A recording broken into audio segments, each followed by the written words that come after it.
Yuk jadi bagian dari dakwah kami. Dukung operasional dakwah dan sosial kami, raih pahala amal jariah yang terus mengalir sampai hari kiamat. Assalamualaikum warahmatullahi wabarakatuh. Alhamdulillah, tidak henti-hentinya lisan kita selalu berterima kasih, bersyukur kepada Allah Subhanahu wa taala.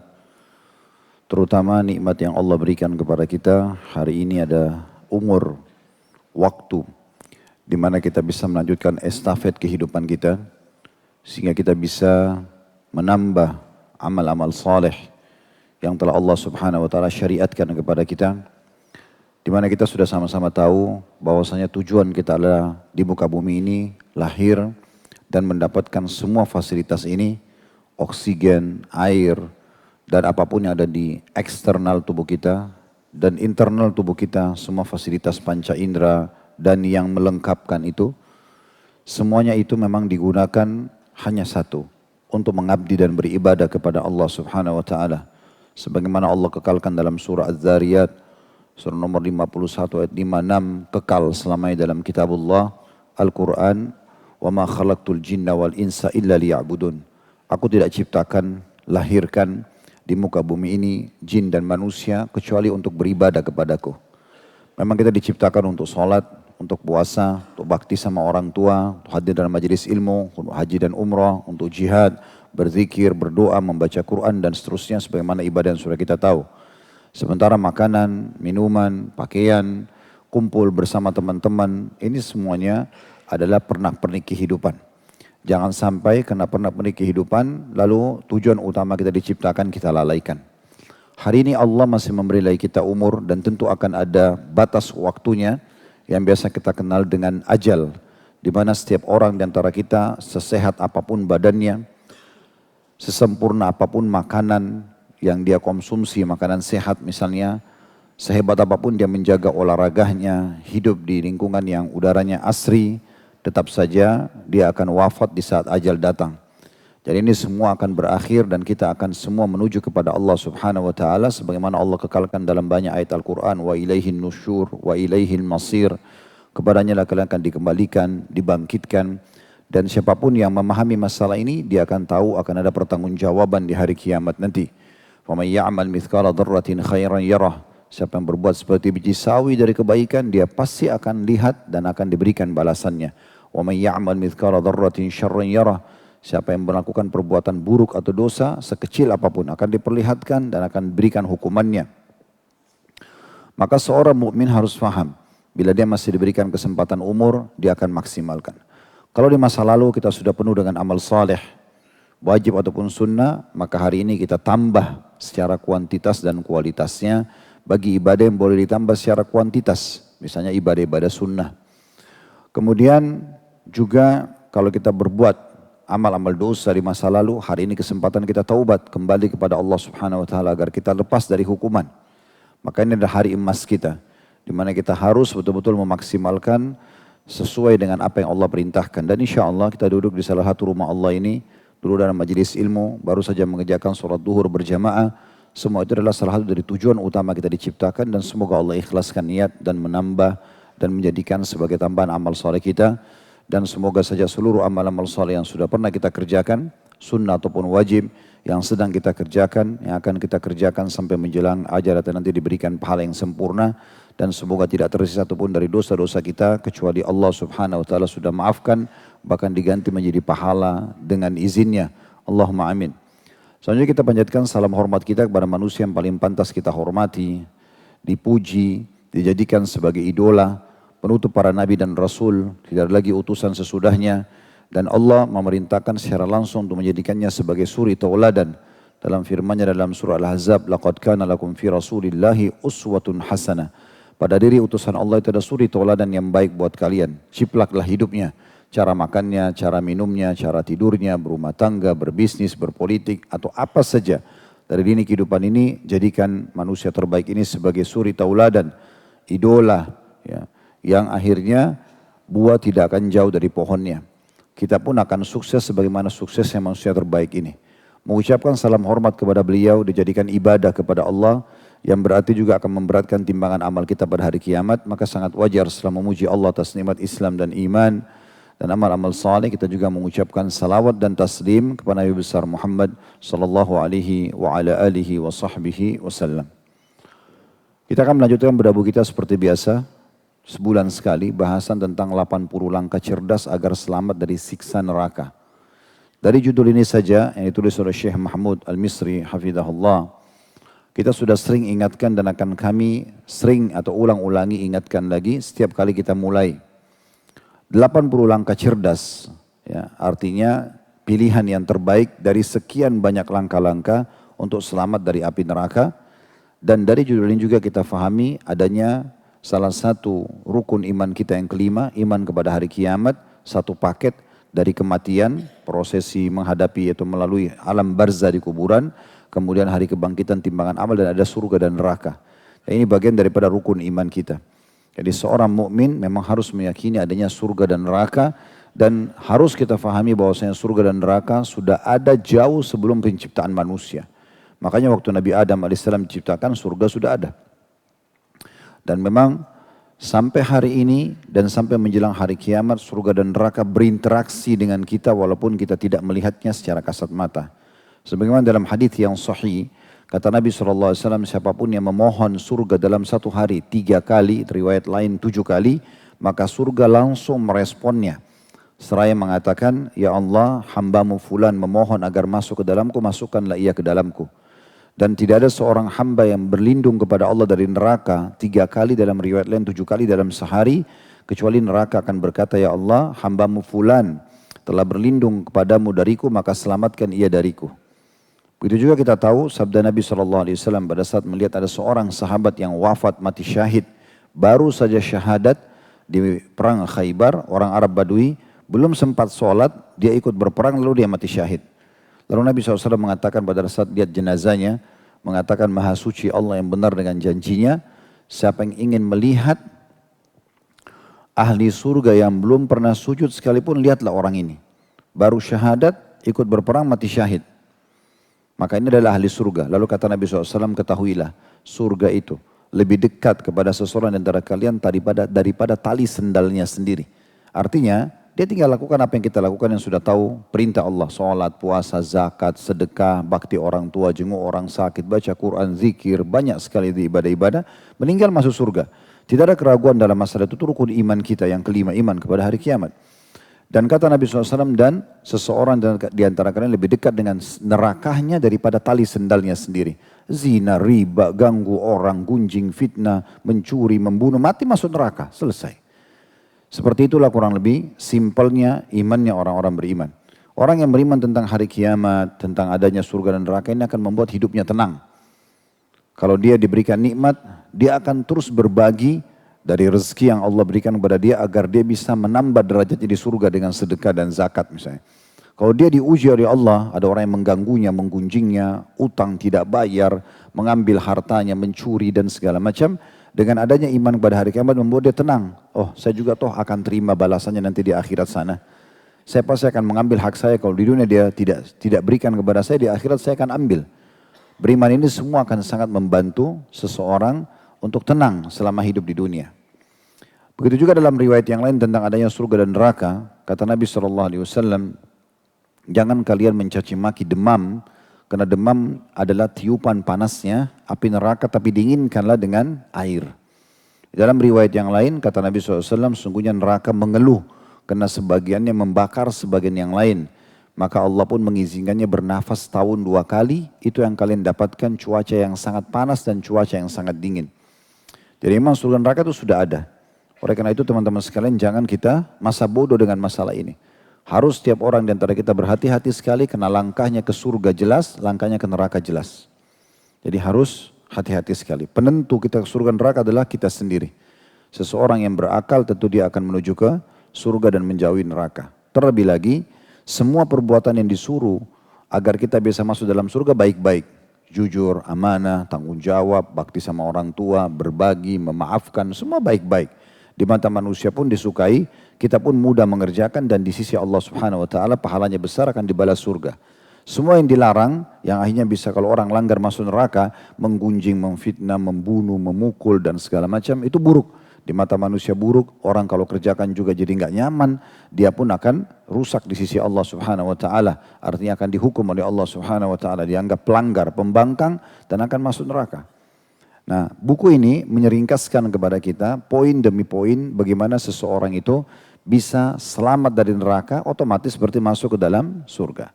Bagi yang berminat lebih jauh mempelajari tentang surga neraka, sudah kami bedah, ada di Khalid Basarama Official di YouTube kami. Tinggal klik logonya, di bawahnya itu ada playlist, diklik playlistnya lalu kemudian bisa melihat, cari buku, judulnya Rasulullah SAW cerita tentang surga neraka. Kurang lebih ada 30 bab, di dalamnya kita bahas tentang surga, dari pintu gerbangnya sampai fasilitas terbaik di surga. Dan juga ada 33 bab membahas tentang masalah neraka. Namun di sini kita sedang membahas di buku ini cara cerdas, bagaimana kita bisa selamat dari neraka tersebut. Yang memang secara fakta dan data itu memang ada dan akan diberikan atau diancamkan kepada para pembangkang. Pertemuan yang lalu kita sudah membahas poin ke-34 dari 80 langkah, yaitu siapa yang menginginkan bagian surga terbaik maka hendaklah ia senantiasa bersama jamaah. Ini sudah kita jelaskan pertemuan ini atau bahasan ini panjang lebar itu ya. Sekarang kita akan bahas cara lengkap cerdas yang ke-35, masalah ridho terhadap qadha Allah. Nah ini kita sedang bicara tentang rukun iman kita yang ke-6. Beriman kepada qadha dan qadar. Ada banyak poin penting yang harus kita fahami dalam masalah ini. Saya akan mulai sebelum kita baca apa yang ditulis oleh penulis di buku kita.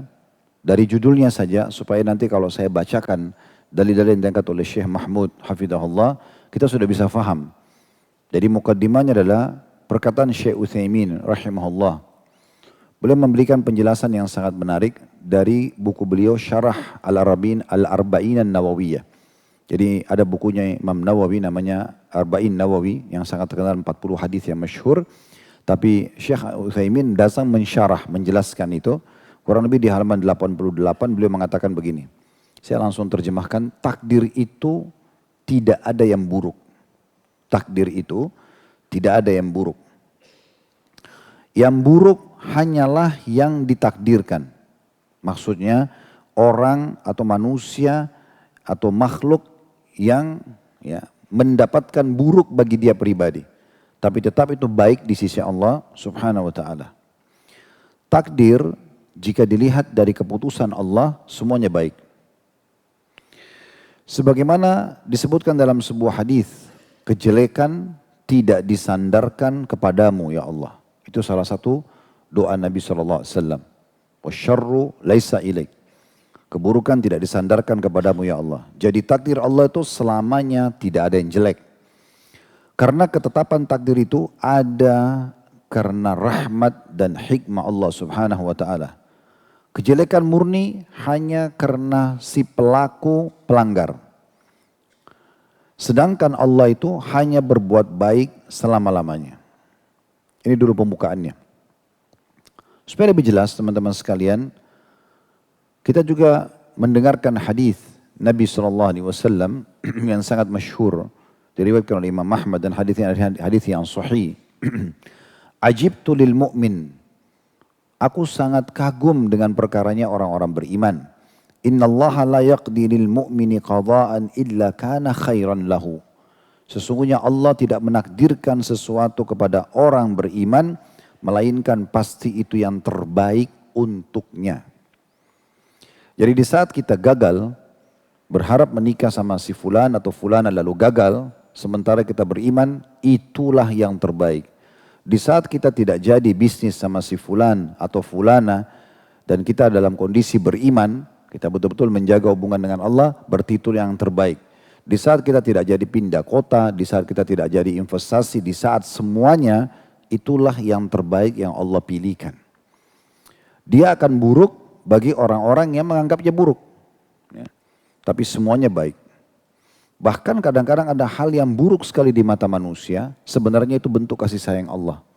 Sebagai contoh misalnya, ada maling, pencuri, ditangkap, digebuki oleh massa, sampai mati. Sekilas di mata kita sebagai manusia, Kita menganggap bahwasanya kasihan sekali orang ini. Digebukin, mungkin sampai kepalanya pecah, mati di jalan. Tapi ketahuilah itu bentuk kasih sayang Allah. Bagi Allah tetap itu baik takdirnya. Kenapa? Karena pastikan orang ini bukan pencurian pertama. Umumnya orang itu kalau melakukan pelanggaran yang pertama Allah tidak permalukan dia. Coba muhasabah masing-masing dosa-dosa yang pernah Anda lakukan. Dosa yang pertama kita lakukan itu umumnya tidak ada yang tahu. Allah subhanahu wa ta'ala masih tutupi. Tapi sering kali orang ulangi yang kedua, ulangi yang ketiga, ulangi yang keempat. Akhirnya Allah datangkan peringatan demi peringatan. Peringatan pertama rasa khawatir.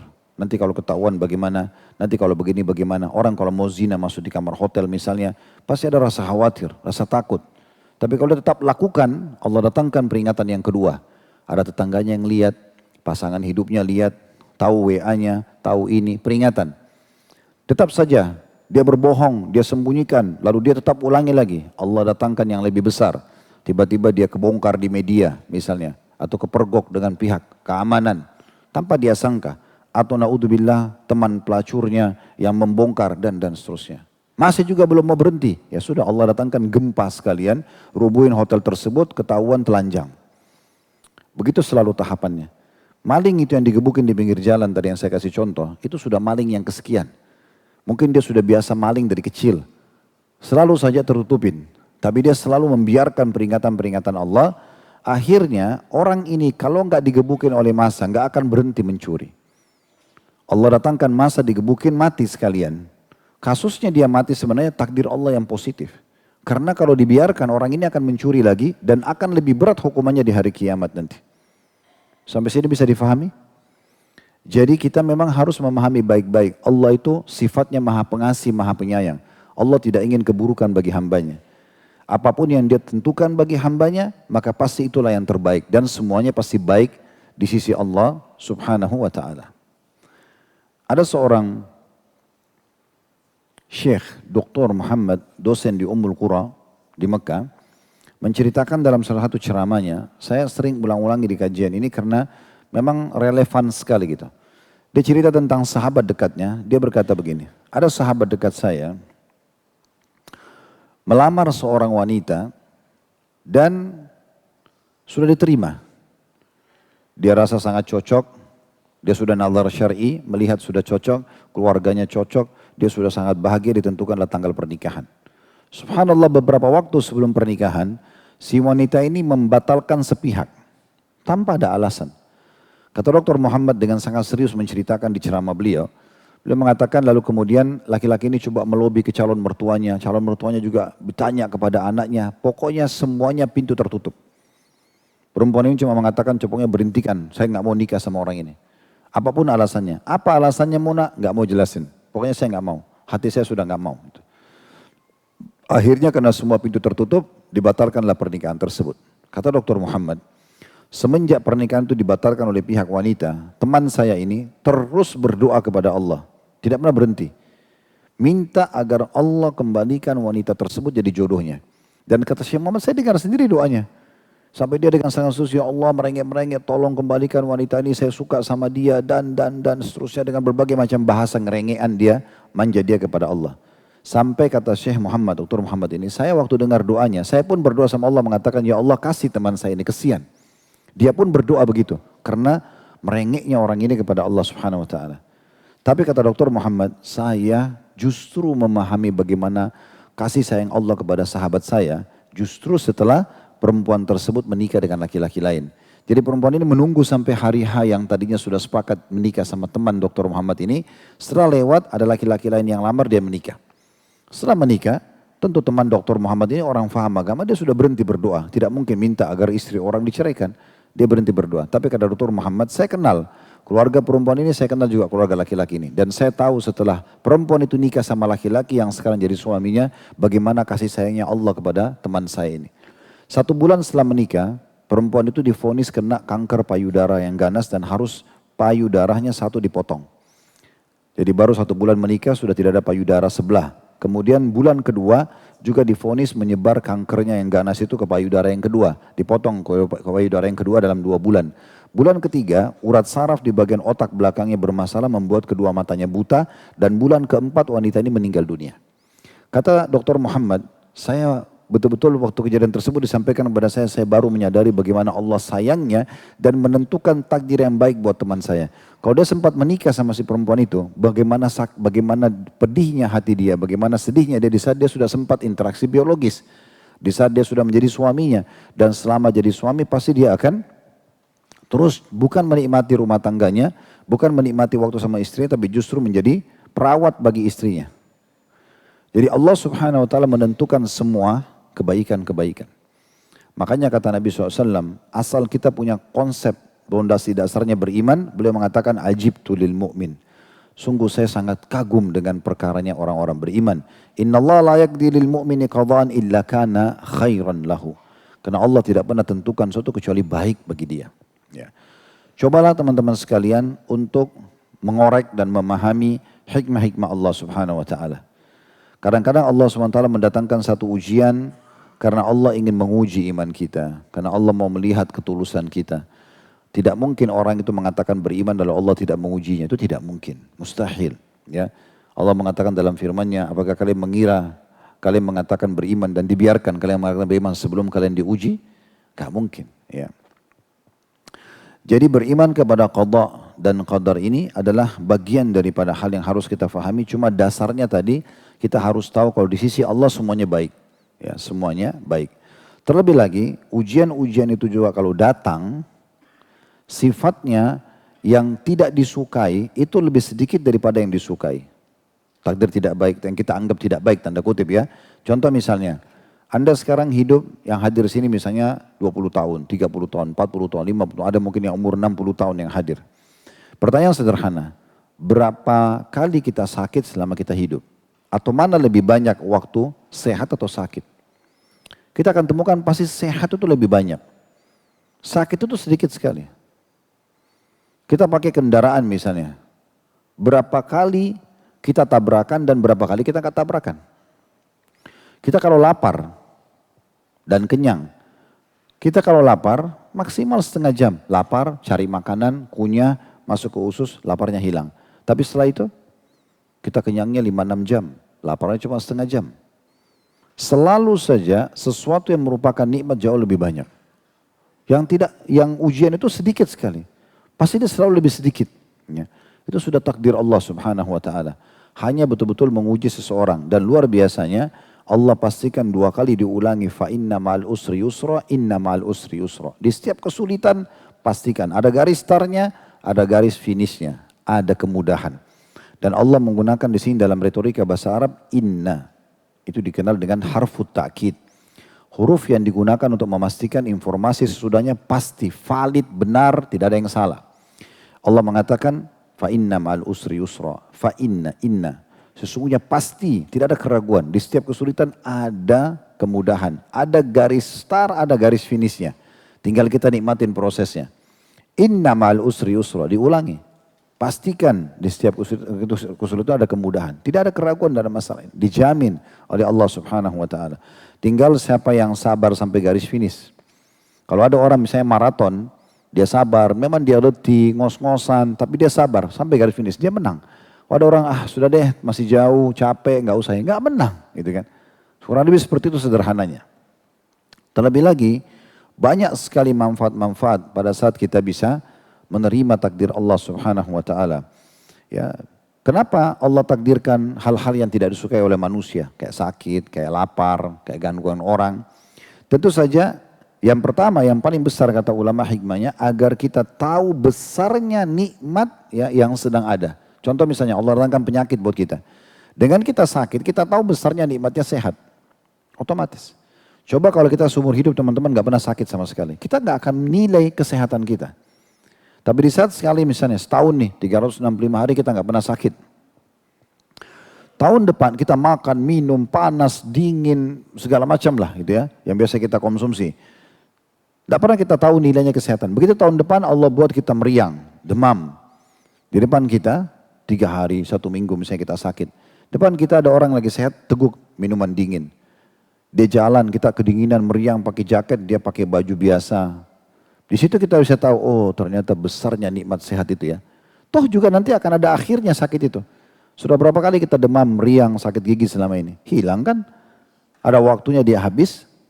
Kalau enggak, Anda enggak mungkin hadir pengajian ini. Kan gitu. Berapa kali lapar kita hampir setiap hari ada selalu hilang tuh.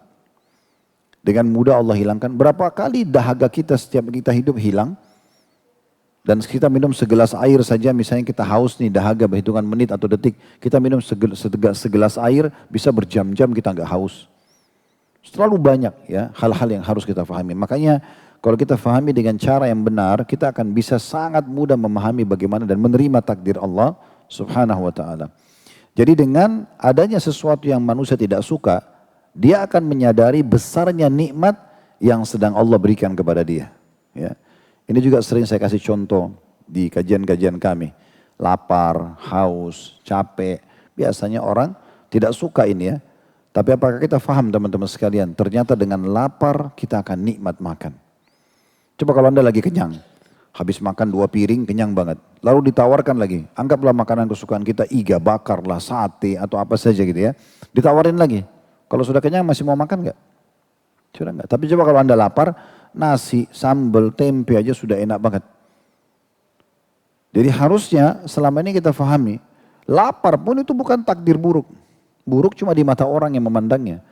Di sisi Allah itu baik, supaya kita merasakan enaknya makan. Ya. Begitu juga pada saat kita tidak haus misalnya. Lalu kemudian orang tanya, mau minum apa Bapak Ibu sekalian? Apa ya? Kita bingung milihnya, panas atau dingin nih? Manis atau enggak gitu ya. Tapi kalau kita haus, saya mau minta air es, kita minta. Dan kita rasakan setiap tegukan airnya. Bukankah haus seperti sebuah nikmat, bukan ujian? Baik di sisi Allah subhanahu wa ta'ala, supaya kita rasakan nikmat minum. Bagi kita saja kadang-kadang yang tidak paham, kita anggap itu buruk. Sekarang kalau dari pagi, kita tidur terus. Contoh kita sekarang aktivitas siang hari begini. Ada orang mungkin anggaplah habis subuh dia tidur sampai menjelang maghrib. Anggap dia muslim, dia bangun sholat, duhur tidur lagi. Sampai asar bangun sholat lagi tidur lagi. Kan biasa Ramadan ada orang begitu ya. Puasanya cuma 2 jam. Gitu. Tidur terus. Mumpung ini weekend ya sudah tidur saja. Gitu kan. Contoh. Ini buang-buang waktu gak ada manfaatnya gitu ya. Tapi contoh dia tidur begitu. Sekarang kalau Anda sudah tidur dari pagi sampai sore. Terus malam sudah tidur lagi. Masih mau tidur gak? Sudah gak bisa tidur. Kita paksa balik kadang-kadang gak bisa tidur. Orang kalau sudah lebih jam tidurnya gak bakal bisa tidur. Walaupun di hotel bintang 5. Walaupun di ranjang harganya ratusan juta gak bakal bisa tidur. Tapi coba kalau dari pagi kita aktivitas nih, mulai bergerak, aktivitas pikir ini ya, otak kita bereaksi, tubuh kita juga bereaksi, kita bekerja, kita beraktivitas ya, capek sekali. Pas tiba malam, anggap kita juga safar, datang dari safar, pas tiba malam kita tidur sejam 2 jam saja. Betapa nyamannya tidur itu, benar gak? Berarti capek itu sebenarnya bukan ujian dari Allah subhanahu wa ta'ala. Itu cara Allah mengingatkan kita tentang besarnya nikmat istirahat itu. Kadang-kadang kita butuh tidur setengah jam aja. Tolong kasih waktu tidur setengah jam karena capek sekali. Saya kadang-kadang gitu kalau aktivitas terlalu padat sekali. Saya tiba sekarang 1 hari bisa 4-5 kali jadwal kajian misalnya. Kadang-kadang ada jeda di antara kajian ada setengah jam. Saya pamit sama panitia masjid. Maaf saya butuh ruangan, saya istirahat sebentar. Walaupun 15 menit, saya tidur sejenak baru saya perbarui wudhu. Sudah segar banget rasanya gitu kan. Udah mulai lagi beraktivitas. Itu luar biasa. Jadi mulai sekarang jangan bilang aduh lapar, aduh sakit, aduh capek, aduh haus. Alhamdulillah. Karena itu juga semua kebaikan dari Allah subhanahu wa ta'ala. Kebaikan dari Allah subhanahu wa ta'ala. Ya. Sakit pun kebaikan dari Allah agar kita tahu nilainya sehat itu. Nah seperti itu cara memahaminya. Juga yang kedua, agar manusia menyadari dia punya Tuhan. Di saat ujian datang itu puncaknya kita manja dengan Allah. Sebenarnya kalau bahasa lainnya, Allah sedang memanggil Anda agar manja dengannya. Itu ujian. Kalau lagi ujian datang, kita bisa sujud kepada Allah, kita bisa netesin air mata, yang mungkin kalau ada nikmat kita nggak bisa buat itu. Kalau kita sedang hadapi masalah, kita nangis-nangis sama Allah, tolong kasih jalan keluar, tolong sembuhin penyakit, tolong lunasin utang, tolong ya Allah bantu kita. Begitu diangkat masalah itu, ya, coba Anda ingat masalah Anda dulu, Anda repot sekali terus Anda mohon sama Allah, sekarang sudah tidak ada masalah itu. Coba nangis kayak itu, udah nggak bisa. Itu tetesan air mata di saat ujian ada, itu mahal banget. Makanya kata Nabi SAW, dua mata yang tidak akan disentuh oleh api neraka. Air mata yang netes karena khusyuk, tunduk, takut kepada Allah. Itu terutama pada saat ujian sedang datang. Dan yang kedua, mata yang begadang karena berjaga-jaga di perbatasan antara kaum muslimin dengan orang-orang kafir di medan perang. Dia begadang karena dia menjaga jangan sampai musuh menyerang. Tapi mata yang pertama adalah mata yang meneteskan air mata karena takut kepada Allah. Itu umumnya terjadi kalau ada ujian datang. Penyakit kita minta disembuhkan, utang minta dilunasi, perkara-perkara kita diselesaikan. Itu justru Allah menarik kita supaya kita manja dengan dia. Di saat nikmat ada belum tentu kita bisa lakukan. Coba renungi ya, poin demi poin ini. Kemudian yang ketiga, agar manusia diberikan kesempatan untuk menyadari kesalahan dan segera bertaubat. Dia sadari, oh ternyata saya salah nih selama ini. Di saat ujian datang, ada orang subhanallah dinasihati dengan lisan, akhi, ukhti nggak boleh itu haram. Oh iya, dia langsung tinggalkan. Ada orang nggak? Ada orang nggak? Memang harus ada ujian datang. Nanti tabrakan tangannya patah, keluar dari diskotik baru berhenti dari mabuk. Baru berhenti mabuk. Baru berhenti narkotika. Kalau nggak gitu nggak mau berhenti. Ada seorang syekh di Riyadh, di Saudi, menceritakan kisah pengalamannya masuk ke satu rumah sakit. Ada satu tradisi beliau suka keluar masuk rumah sakit, izin sama, di rumah sakit pemerintah atau swasta di Riyadh. Beliau pamit sama pimpinan rumah sakitnya, minta waktu, bisa nggak? Dalam satu pekan ada dikasih waktu mungkin setengah jam, dia keliling di kamar-kamar. Karena rata-rata kan muslim, karena di Riyadh itu rata-rata muslim juga pasiennya. Dia datang lalu dia ingatkan orang tentang masalah sabar, apa yang harus dia baca, doa-doa dari Nabi SAW, dia muhasabah dan seterusnya. Dia bilang, sampai saya menemukan satu pasien, anak muda, kakinya lagi digantung, itu sudah 2 tahun. Patah kakinya. Lalu saya nasihatin dia sabarlah dan segala macam gitu kan. Saya lihat ini ujiannya berat gitu ya. Lalu anak muda itu dengan sangat tenang tersenyum lalu mengatakan, Syekh, alhamdulillah atas ujian ini. Saya terima kasih sama Allah atas ujian ini. Kata syekhnya, baru pertama kali saya dengar ada pasien bersyukur dengan ujian yang sedang datang. Apa ceritamu? Anak muda itu mengatakan, Syekh, saya ini dulu orang jauh dari agama. Jauh sekali dari Allah. Pokoknya foya-foya sama teman saya. Tidak sholat, tinggalkan segala macam perintah agama. Lakukan pelanggaran-pelanggaran agama. Sampai satu waktu Allah uji saya dengan tabrakan. Dan akhirnya kaki saya patah. 2 tahun yang lalu dia bilang. Awalnya saya nggak terima. Saya marah-marah, saya ngamuk-ngamuk. Tapi nggak bisa buat apa-apa. Kaki patah. Sebanyak apapun harta orang tua saya nggak bisa buat apa-apa. Rumah sakit ini Anda sebagaimana tahu rumah sakit terbaik di Riyadh. Nggak bisa buat apa-apa mereka. Sudah 2 tahun kaki saya digantung seperti ini. Yang gitu, karena patahnya parah sekali tabrakan itu. Sampai akhirnya, tiba satu waktu, saya tenangkan diri, lalu saya buka TV, saya mendengar tilawah Al-Quran dari Imam Masjid Haram. Saya dengarkan tilawah Al-Quran, kok hati saya tenang sekali. Semenjak itu saya suka sering mengikuti sholat 5 waktu di Masjid Haram. Saya sering dengarin tilawah dan saya beritahukan berita gembira Syekh kepada Anda. Setelah itu saya mulai hafal Al-Quran dan sekarang saya sudah hafal 30 juz. Kalau bukan karena ujian ini, saya nggak hafal Quran. Ada orang memang Allah datangkan ujian yang berat baru dia mau berhenti. Ada orang dengan nasihat lisan mau. Ya, pernah lihat mungkin dalam kehidupan kita ada orang kalau kita nasihatin jangan, nggak boleh pak, nggak boleh bu. Oh iya baik, terima kasih ditinggalkan sama dia. Yang Anda lakukan ini salah. Oh iya maaf ya saya tidak tahu. Dia berhenti. Ada orang nggak memang. Dinasihatin berulang-ulang nggak mau tahu. Ujian datang ribut rumah tangganya segala macam masih nggak mau kapok-kapok. Ya memang tunggu Allah datangkan. Ya peringatan demi peringatan yang berat. Supaya dia berhenti dan sekali lagi itu semua bentuk kasih sayang Allah kepada dia. Yang kita katakan takdir itu tetap baik bagi dia. Kesempatan dia taubat kepada Allah. Dan taubatnya seseorang itu. Kalau saya sering bahasakan di kajian-kajian. Bahkan saya bisa sampaikan di khutbah Jumat tentang judul taubat. Saya pernah sampaikan di tablik akbar judulnya taubat. Ini betul-betul teman-teman sekalian adalah tiket VIP dari Allah. Luar biasa taubat itu. Andai saja Allah tidak kasih kita taubat dalam syariatnya, Allahu alam sudah bagaimana jasad kita. Ya, dari dosa-dosa yang sudah kita lakukan. Sampai sebagian salaf mengatakan, andai saja dosa itu punya bau, maka mungkin tidak ada orang yang mendekat dengan saya. Terlalu banyak dosa. Bukankah Nabi Adam alaihissalam dikeluarkan oleh Allah dari surga hanya karena melanggar satu pelanggaran? Benar gak? Kan dalam Al-Quran gitu, cuma makan buah yang dilarang. sudah cukup Allah hukum diturunkan ke bumi dan keluar dari surga. Dipisahkan dengan istrinya Hawa sekian lama, baru bisa ketemu. Ceritanya cukup panjang, tapi seperti itu. Ya, satu pelanggaran. Bukankah iblis dilaknat oleh Allah hanya karena satu pelanggaran? Nggak mau sujud kepada Adam yang Allah perintahkan, lalu Allah laknat. Rata-rata kita itu pelanggaran satu. Ya. Sudah berapa banyak pelanggaran kita lakukan? Allah Subhanahu Wa Taala masih berkasih sayang dengan kita, gitu kan? Makanya harus baik-baik teman-teman sekalian. Dengan taubat, jangan disia-siakan. 50 tahun, 60 tahun seseorang terjerumus dalam satu pelanggaran. Lalu Allah sentuhkan hatinya dengan sedikit perasaan bersalah. Lalu dia taubat hitungan menit. Dia taubat, lalu meninggal, selesai urusannya. Bersih semua dosa yang lalu. Maka ini tiket VIP yang luar biasa. Makanya kata Nabi SAW, wahai manusia, dia panggil bukan cuma orang-orang beriman. Bertaubat dan istighfarlah kepada Allah. Karena aku sendiri bertobat dan istighfar kepada Allah sehari 70, dalam riwayat lain sampai 100 kali. Karena ini luar biasa. Nah ujian itu kalau datang memudahkan orang untuk taubat. Merasa bersalah kepada Allah. Dia mau tinggalkan pelanggarannya. Kan begitu. Ya, tapi memang ada orang subhanallah nanti sudah dipenjara, sudah ditangkap, sudah dipermalukan baru mau taubat. Tapi pasti akan datang. Tidak ada orang yang dibiarkan oleh Allah Subhanahu Wa Taala di muka bumi ini. Pasti akan datang. Jadi kalau antum melihat ada orang buat zalim sama saya, Ustaz kok belum dihukum? Sahabat tuh tinggal tunggu waktu.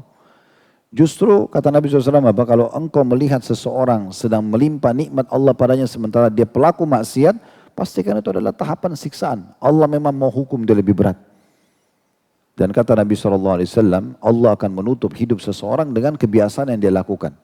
Sehebat apapun Anda menyembunyikan ibadah Anda, Allah akan buat nanti sebelum Anda meninggal, Anda akan menonjol di ibadah itu, Anda meninggal dengan itu. Baca Quran kah, puasa kah, sujud kah, berzikir kah, lagi umroh kah, dan seterusnya. Gitu kan? Dan sehebat apapun Anda kemas dosa Anda, tidak ada yang tahu, dirahasiakan dengan segala macam password, PIN, dan segala macam. Orang-orang terpercaya, tetap Allah akan perlihatkan sebelum Anda meninggal perbuatan itu, dan Allah tutup dengan itu. Kata Nabi SAW, Allah akan menutup hidup seorang hamba dengan kebiasaan yang dia lakukan. Jadi untuk melihat orang itu husnul khatimah atau su'ul khatimah, lihat amal-amal sebelum dia meninggal yang dia kerjakan. Bukan fisiknya. Karena banyak orang-orang kafir meninggal dalam kondisi, dia bersih badannya, tidak hancur. Dan Hamzah justru Sayyidi Syuhada, meninggal di Uhud dalam kondisi hidungnya terpotong, darah semua mukanya dimutilasi oleh Hindun. Kan gitu. Sebelum Hindun masuk Islam dunia radhiyallahu majma'in. Nah ini bukan fisik sebagai tolak ukur. Kadang-kadang fisik Allah datangkan sebagai contoh. Para syuhada misalnya ada bau wangi di tubuhnya atau jasadnya masih utuh itu sebagian. Tapi bukan itu jadi tolak ukur. Tapi amal-amal yang dikerjakan sebelum meninggal. Yang keempat tentunya, kesempatan untuk menerapkan syariat yang Allah ajarkan. Pada saat ujian datang, misalnya kita memperbanyak doa, memperbanyak zikir-zikir yang diajarkan, gitu kan, memperbanyak sedekah agar diberikan jalan keluar. Penerapan syariat itu. Karena Nabi SAW mengingatkan dan sebagaimana juga Al-Baqarah, dalam surah Al-Baqarah ayat 155 Allah katakan, ya, Ubashiril sabirin alladzina idza asabatu musibatun qalu inna lillahi wa inna ilaihi raji'un. Sampaikan berita gembira kepada orang-orang yang sabar, yang kalau mereka ditimpa musibah mereka mengatakan inna lillahi wa inna ilaihi raji'un. Kita amalkan ini. Kalimat istirja itu memang dibaca hanya kalau musibah ada. Enggak dibaca kalau nikmat ada kalimat istirja ini. Dan Allah mengatakan ulaika alaihim salawatu min rabbihim wa rahmah ulaika humul muhtadun. Mereka adalah orang-orang yang akan mendapatkan salawat dan rahmah, kasih sayang dan rezeki dari Allah, dan mereka adalah orang yang mendapatkan petunjuk. Ini saja diamalkan pada saat musibah datang. Memperbanyak istighfar, introspeksi diri. Ya, semua itu bisa kita lakukan penerapan syariat ini. Kita banyak berdoa kepada Allah Subhanahu wa taala, kita banyak tawasul dengan amal saleh. Seperti mana Ibnu Abbas berkata radhiyallahu anhu, kalau aku mengetahui beberapa doa atau hajatku belum Allah kabulkan, aku sengaja keluar bersedekah dengan niat agar hajatku dipenuhi oleh Allah. Itu semua kesempatan kita lakukan. Ya, zikir-zikir, doa-doa kita bisa amalkan syariat, sementara seseorang itu ujian datang, itu mudah sekali untuk dia lakukan, itu ya. Dan terlalu banyak maslahat-maslahat yang bisa kita ya ambil daripada ujian tersebut, terlalu banyak ya yang bisa kita ambil. Dan Allah subhanahu wa ta'ala menyebutkan dalam banyak Al-Quran tentang pentingnya wajib kita imani keputusan Allah dan kita bersangka baik pada Allah. Seperti dalam surah Al-Qamar ayat 49. Inna kulla syai'in khalaqnahu biqadar. Sesungguhnya kami ciptakan segala sesuatu dengan kadar, dengan ketentuan dan ukurannya sudah pas. Tidak ada yang salah, tidak ada yang luput. Semuanya dengan penuh kebaikan dan hikmah Allah subhanahu wa ta'ala. Dalam surah Al-Mursalat ayat 23 Allah mengatakan faqadarna fa ni'mal qadirun. Lalu kami telah tentukan semua itu, kami takdirkan dan kamilah sebaik-baik yang menentukan. Ya. Jadi memang kita harus paham semua ini bahwasanya semua itu sangat baik. Syekh Utsaimin juga menjelaskan masalah qada dan qadar ini mengatakan secara bahasa qada itu ya, artinya takdir yang sudah Allah tentukan.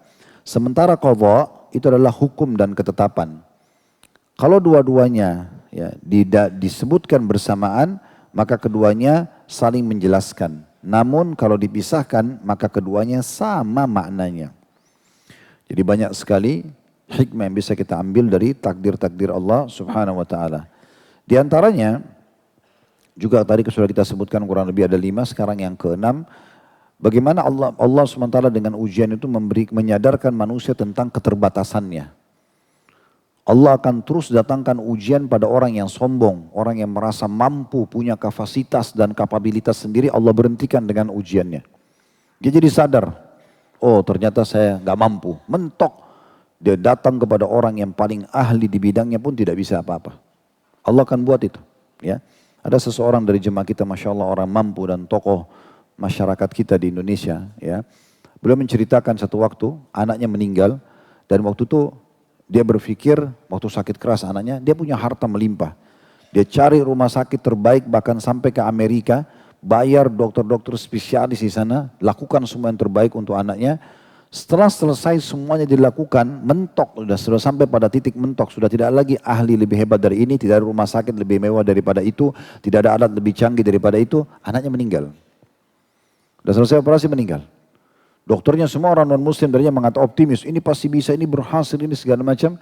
Selesai semuanya, dinyatakan operasinya berhasil, dalam hitungan menit sudah itu meninggal dunia. Lalu dia tundukkan kepala mengatakan Maha Suci Allah. Dia ceramah saya sendiri. Ternyata kalau Allah menginginkan sesuatu, siapa yang bisa tahan? Gak bisa buat apa-apa. Gitu. Allah ingin membuat manusia menyadari keterbatasan dirinya. Gak bisa buat apa-apa. Berapa banyak orang yang melimpah hartanya, dia tidak mau tahu itu sumber haram atau halal. Lalu kemudian Allah datangkan ujian, kena penyakit. Saya pernah duduk dengan satu orang pangeran, semua orang makan enak, dia sendiri tidak bisa makan enak. Di depan mata saya, di Saudi waktu itu. Ya. Ada undangan, saya makan, semua orang makan enak, beliau tidak makan enak. Ya. Karena tidak bisa, ada orang begitu, hartanya melimpah gak bisa makan. Ada orang makan, hartanya melimpah gak bisa tidur. Ada orang melimpah hartanya gak bisa dinikmatin sama dia. Ya, kuasa Allah subhanahu wa ta'ala. Gitu kan. Jadi supaya manusia menyadari tentang keterbatasan. Yang ketujuh, dari hikmah qadha dan qadha Allah itu ya. Yang luar biasa, Allah meringkas di saat ujian itu umur seseorang supaya berada di atas ketaatan. Ini luar biasa hikmahnya nih ya. Contoh misalnya, ada orang terbiasa selalu ke diskotik, ke karaoke buat maksiat. Allah datangkan kena penyakit demam. Meriang. Di saat itu kalau ada temannya pun telepon dia bilang, oh saya nggak bisa, saya lagi sakit. Dia sempat berhenti beberapa saat dari maksiatnya. Meringkas umurnya di atas ketaatan. Paling tidak dia berhenti dari keburukannya. Gitu kan. Jadi ini hikmah yang luar biasa gitu. Ya. Perampok, penjahat bisa berhenti di saat dia sakit. Bisa berhenti di saat dia tidur. Ya, di saat Allah buat dia ngantuk misalnya. Dan segala macam hal. Nah ini hikmah-hikmah yang luar biasa gitu ya. Bagaimana Allah subhanahu wa ta'ala ya, memberikan kepada hamba-hambanya hal tersebut. Ya. Begitu juga yang ke-8 adalah balasan yang melimpah yang akan dirasakan hanya bagi orang yang sabar. Jadi kalau Anda sabar, coba kalau ada ujian apa-apa, sangka baik dengan Allah subhanahu wa ta'ala, penuh keyakinan Allah maha melihat, Allah maha tahu dan ini pasti akan ada jalan keluarnya, tidak mungkin tidak ada. Pasti akan ada jalan keluarnya. Dan Allah sudah menjanjikan sesuatu yang sangat besar dari ujian tersebut untuk saya terima nanti di akhirat sana. Itu akan membuat seseorang sangat tenang. Misal contoh ada orang yang sangat kita cintai nih, meninggal dunia. Nabi SAW pastikan tidak ada orang yang meninggal, bayi ataupun sudah sangat tua, baru lahir 2 hari meninggal misalnya. Atau orang yang sudah sangat tua 100-150 tahun umurnya meninggal dunia, kecuali Allah bangkitkan umur 33 tahun. Akan ketemu selama tiketnya sama iman dan amal soleh di surga. Tidak ada perpisahan abadi di dunia ini. Kita akan berpisah sementara dan akan ketemu di akhirat. Harta-harta yang kita keluarkan tidak akan pernah hilang selama niatnya karena Allah sedekah akan diterima di timbangan amal hari kiamat. Keyakinan-keyakinan seperti ini akan membuat seseorang mukmin itu akan tenang. Kata Nabi SAW, Allah akan menerima sedekah seseorang di antara kalian, ya, dan akan menumbuh besarkannya, walaupun dia seperti biji sawi, sebagaimana seseorang di antara kalian, membesarkan anak kuda atau anak untanya. Sampai sedekah yang seperti biji sawi itu akan membesar seperti gunung Uhud besarnya. Allah Subhanahu wa taala rahmatnya luas sekali kepada kita. Ya, sampai-sampai orang kalau beramal soleh akan dilipat gandakan 10 sampai 700 kali lipat. Kalau buat dosa hanya diberikan 1 saja. Ada satu kata kunci rahasia yang saya ingin sampaikan teman-teman sekalian dalam beriman kepada takdir dan qada dan qadar Allah ini, takdirnya Allah, ketentuan Allah adalah firman Allah dalam surah Al-Anbiya ayat 23. Yaitu bunyinya Al-Anbiya 23 ini, la yus'alu amma yaf'alu wa hum yus'alun. Allah itu tidak pantas untuk ditanya perbuatannya.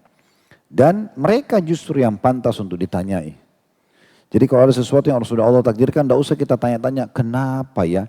Kenapa Allah uji saya dengan ini? Kenapa begini dan begitu? Misalnya, kenapa ini memprotes keputusan Allah Subhanahu wa taala? Yang benar adalah kita minta sama Allah, ya Allah, sebagaimana engkau uji hambamu ini, buatlah ini menjadi pelajaran bagi hidup hamba. Ya, buatlah hambamu memahami, kita berdoa begitu, bukan kita protes. Karena sekali Anda buka pintu protes, syaitan akan tunggangi, Anda akan protes semua keputusan Allah Subhanahu wa taala. Akhirnya tanya, kenapa Allah cuma buat 2 mata, kenapa enggak 4 sekalian, bisa 2 di belakang jadi enggak usah balik. Kenapa kuping cuma 2, kenapa tangan cuma 2, kenapa cuma ada laki-laki dan perempuan, kenapa harus ada orang kafir, orang beriman, kenapa, akhirnya membuat jadi masalah. Tidak usah kita jauh-jauh bicara tentang Allah Subhanahu wa taala, kita bicara tentang diri kita sendiri. Kalau Anda punya rumah, lalu ada tamu datang, tamu ini dari masuk di rumah sampai keluar protes semua. Kenapa sofa ini kau beli? Kenapa dindingnya warna ini? Kenapa kau mau pakai lampu itu? Kenapa hari ini kau sambut saya pakai baju ini? Kenapa kau siapkan makanan itu? Kita usir tamu ini. Ini orang gila nih, ngapain datang ke sini protes semuanya? Nah begitu manusia, Allah lahirkan di muka bumi semua sudah ada langit, ada pergantian siang malam, ada musim. Tugasnya menggunakan sebagai fasilitas ibadah kepada Allah, bukan protes. Kenapa dingin ya Allah, kenapa hujan ya Allah, kenapa ini ya Allah, semua diprotes. Orang seperti ini tidak akan pernah tenang. Orang yang tenang justru bisa menerima itu sebagai takdir Allah SWT. Makanya Allah jadikan rukun iman yang ke-6, beriman kepada qada dan qadar Allah. Bersangka baik sama Allah, pasti semuanya dengan baik. Terbukti Anda sekarang dengan umur Anda bisa laluin semuanya kok. Gak ada masalah. Lapar berlalu, haus berlalu, sakit sembuh. Semua terpenuhi kok, gitu kan. Kadang-kadang ada hal yang Allah belum berikan, 1 dari sekian banyak. 1 dari sekian banyak. Coba teman-teman sekalian, dari yang Anda minta dengan yang Anda minta sudah diberi, yang Anda belum minta sudah diberi. Coba lihat mana lebih banyak. Mungkin Anda minta 1 nih, minta supaya misalnya punya rumah di Pondok Indah, belum dikasih sama Allah. Tapi selama ini Anda tinggal di rumah kok. Selama ini Anda makan, selama ini Anda minum, selama ini mungkin Anda punya pasangan, selama ini anggota tubuh Anda sehat semuanya. Ya. Terlalu banyak hal-hal yang Allah sudah kasih, tapi itu Allah belum kasih mungkin dengan hikmahnya. Atau mungkin kadar atau ukuran daripada doa Anda masih kurang. Ya, misal harusnya angka 10 doa Anda baru berdoa di angka 3. Coba tingkatkan permintaan Anda. Tingkatkan kualitasnya. Dan ibaratnya begini, kalau teman-teman kerja di satu perusahaan, Anda ajukan ke dirutnya sebuah permohonan. Tolong isinya pada yang terhormat dirut perusahaan ini dan itu, ya misalnya saya sudah bekerja selama 10 tahun, saya berharap agar payroll saya dinaikkan, jabatan saya dinaikkan, saya diberikan fasilitas kantor misalnya. Setelah Anda ajukan di meja dirut, sudah sampai. Sekarang saya tanya, Bapak Ibu sekalian, kalau Anda di posisi pegawai ini, apa yang harus Anda lakukan supaya permintaan itu dipenuhi? Apakah Anda akan ugal-ugalan? Atau Anda akan makin tunjukkan prestasi? Coba renungi. Jadi kalau minta sesama Allah belum dikasih, harus makin rajin sholat malamnya, makin tunjukkan kepada Allah bahwasanya saya layak diberikan permohonan itu ya Allah. Makin sedekah, makin banyak istighfar. Ini minta sama Allah tapi protes. Kok saya minta ya Allah kok belum kasih? Doanya baru 2 kali. Gimana caranya gitu loh. Kan gak mungkin, itu gak masuk akal. Dan kita dianjurkan di dalam hadis yang sahih, dalam doa Nabi SAW, riwayat Aisyah radhiyallahu anha, hadis yang sangat masyhur, riwayat Ibnu Majah, riwayat Ahmad, dan hadis yang sahih, kita minta Allahumma inni as'aluka minal khairi kullih, ajilihi wa ajili. Kita minta semua takdir kita Allah baikkan. Semuanya buat kita suka. Itu salah satu doa Nabi SAW. Ya Allah, aku minta semuanya kebaikan. Semuanya kebaikan, tidak terkecuali yang sudah dekat atau yang masih jauh. Wa ma'alimtu minhu wa ma'lam a'lam, yang aku sudah tahu atau aku belum tahu. Wa a'udzubika minasyarri kullih, dan aku berlindung kepadamu dari semua keburukan, ajilihi wa ajili, yang sudah dekat atau yang masih jauh. Ma'alimtu minhu wa ma'lam a'lam, apa yang aku tahu dan apa yang aku tidak ketahui, ya. Jadi ini luar biasa gitu. Dan doa ini masih ada sambungannya. Waktu ada seorang sahabat mengatakan, ya Rasulullah tolong ajarin saya doa yang merangkum semuanya gitu ya. Ada seorang sahabat datang mengatakan, ya Rasulullah ajarkan saya doa yang doa ini mencakup segala sesuatunya. Nabi ajarkan doa luar biasa. Saya pun coba berusaha mengamalkan selalu doa ini. Dan Nabi SAW gabungkan dengan doa tadi. Potongan awalnya adalah, ya Allah aku minta semua kebaikan itu, ya semuanya tidak terkecuali. Jadikan semuanya baik-baik aku dapatkan. Apapun yang orang pandang buruk pun aku anggap baik, yang sudah dekat atau masih jauh. Dan aku tahu kau tidak tahu, dan aku berlindung kepadamu dari semua keburukan yang dekat ataupun yang masih jauh, aku tahu kau tidak tahu. Lalu Nabi tambahkan begini, Allahumma inni as'aluka khaira ma sa'alaka minhu nabiyyuka wa abduka. Dalam riwayat lain ditambah dengan Muhammadin sallallahu alaihi wasallam. Ada riwayat yang mengatakan, Allahumma as'aluka minal khairi ma sa'alaka abduka wa nabiyyuk.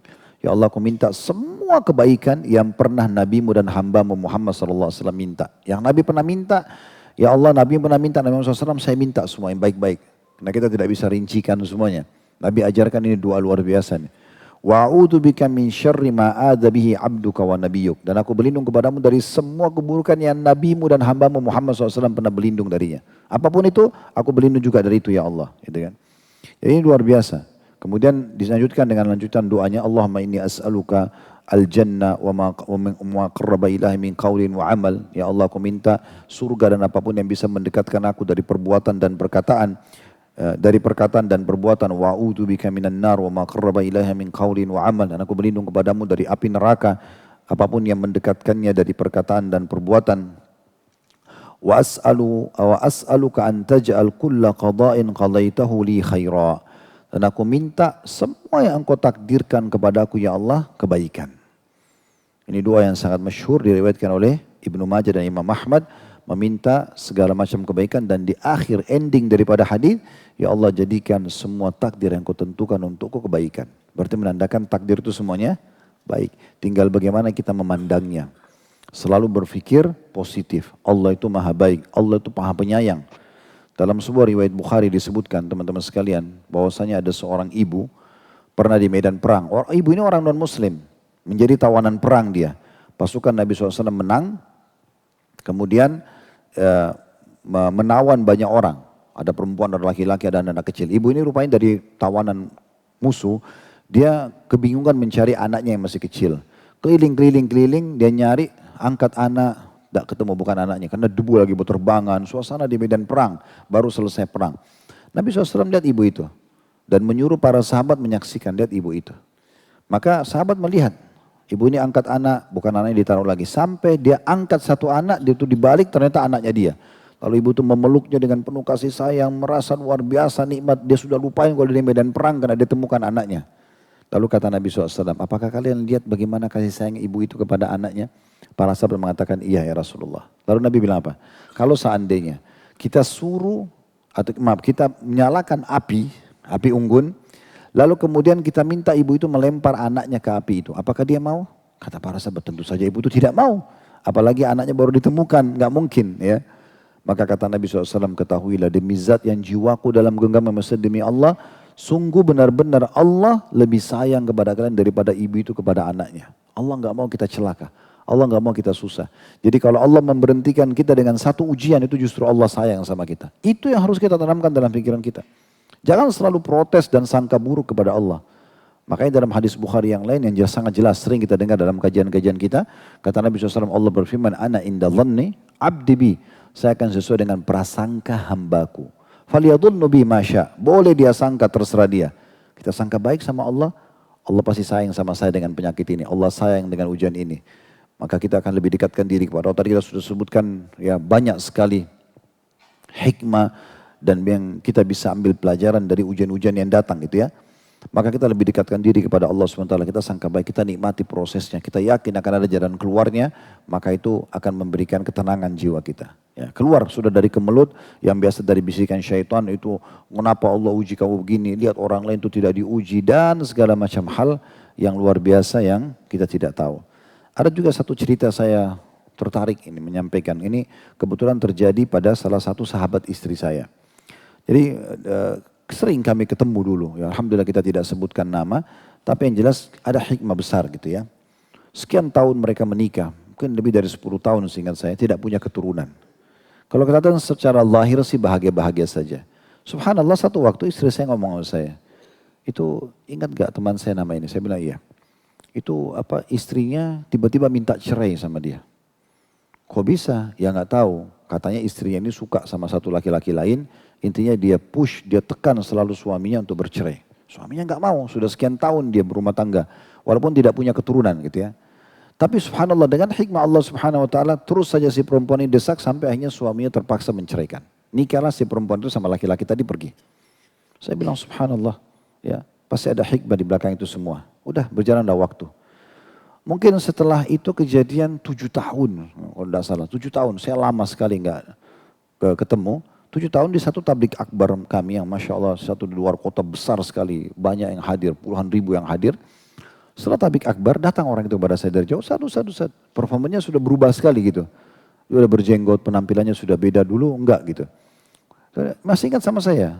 Siapa dia sebut namanya? Oh Masya Allah, saya ingat langsung kejadian dia gitu. Saya enggak enak mau nanya dia. Tapi langsung dia bilang, Ustadz ingat dulu kejadian itu? Saya bilang iya ingat. Bagaimana? Dia bilang Alhamdulillah Ustadz.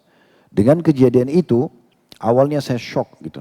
Istri saya tinggalkan dan segala macam, nikah sama laki-laki lain.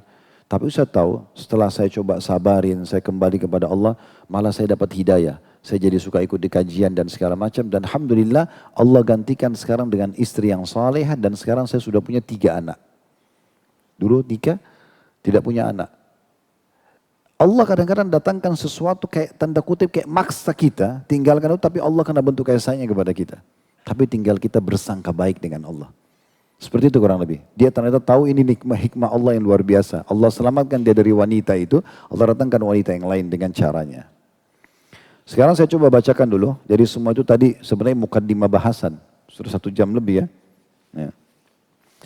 Jadi semua itu sebenarnya untuk supaya apa yang disebutkan dalil tidak banyak ya. Cuman dari halaman 37 ya.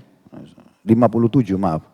Sampai 59 saya bacakan ada 3 buah dalil diangkat oleh penulis supaya nanti bisa nyambung dengan apa yang kita sampaikan ini dengan mukaddimah tadi ya.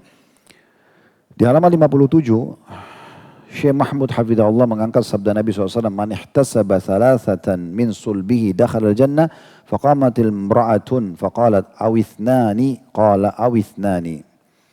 Siapa yang 3 orang anak kandungnya meninggal dunia, masih belum balik atau baru lahir, lalu dia berharap pahala kepada Allah, maka dijamin baginya masuk surga. Jadi dia bisa terima. Lahir anak mati, lahir anak mati, lahir anak. 3 anak sudah dapat tiket surga. Ya, ini ujian berat. Lahir anak meninggal gitu ya. Maka seseorang wanita berdiri lalu mengatakan, ya Rasulullah, bagaimana kalau 2 anak yang meninggal? Kata Nabi SAW, 2 juga. Asal sabar aja, bersangka baik kepada Allah gitu ya. Dan dalam riwayat lain, perawi hadis dari kalangan laki-laki mengatakan, yang meriwayatkan hadis ini, dan saya yakin kalau ada wanita yang berdiri lalu mengatakan, ya Rasulullah, kalau 1 bagaimana? Kata Nabi, pasti Nabi akan mengatakan 1 pun iya. Juga dari yang kedua, sabda Nabi SAW diriwayatkan oleh Imam Bukhari, qala Allah Ta'ala, idza ibtalaitu abdi bihabibatayhi fasabar, awwadtuhu minhumal jannah. Allah yang maha suci dan maha tinggi berfirman, jika aku menguji hambaku dengan mengambil dua anggota tubuh yang dicintainya, maksudnya sepasang matanya, dia buta, kemudian dia bersabar, maka aku akan mengganti keduanya menjadi surga. Atau mengganti kedua matanya dengan surga. Nah, kedua buah hadis ini memberikan gambaran kepada kita bagaimana takdir Allah yang berat sekali. Yang satu tadi meninggal anaknya pada saat lahir, dapat jaminan surga. Yang kedua adalah orang yang lahir buta atau menjadi buta setelah dia dewasa. Itu juga adalah ujian dari Allah Subhanahu wa taala. Saya melihat cuplikan beberapa YouTuber ya di Timur Tengah di Saudi, coba datang dan berbicara dengan anak-anak buta, tapi yang berhasil tetap dididik oleh orang tuanya ya, menjadi hafid Quran, anaknya di baik-baik. Lalu diajak ngobrol gitu. Di antaranya yang diajak ngobrol itu sampai saya terenyuh gitu waktu diajak ngobrol. Dia bilang, coba bacakan ayat Al-Quran. Dibacalah sama anak buta tadi itu bacaannya bagus banget, tajwidnya bagus dengan khusyuk. Menyentuh banget, kalau orang baca dari hati itu kan menyentuh sekali. Kemudian ditanya oleh orang yang bawa acara ini, apa yang kamu paling harapkan? Dia bilang, yang saya harapkan ya sudah saya meninggal, saya masuk surga. Anak kecil tuh mungkin 7-8 tahun gitu. Lalu kemudian ditanya sama pembawa acara ini, apa kamu berharap Allah kembalikan penglihatan kamu? Dia bilang tidak. Ditanya, kenapa kamu tidak mau melihat?